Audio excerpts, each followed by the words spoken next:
In this video, I am going to show you how to fix the you need permission to perform this action error in Windows 11 or Windows 10. So let's start the video.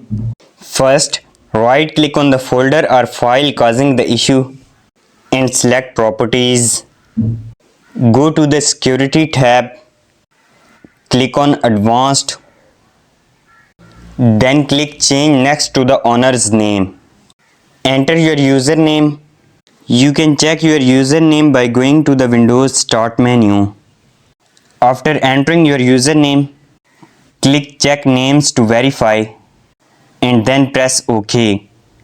Make sure to select Replace Owner on Subcontainers and Objects. Then click Apply. Next, go back to the Security tab. Click Edit. Select your username and check full control under the permissions.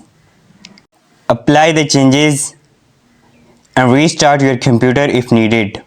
This should resolve the permission issues. If you found this tutorial helpful, please remember to like the video and don't forget to check out our YouTube shopping recommended products in the video description.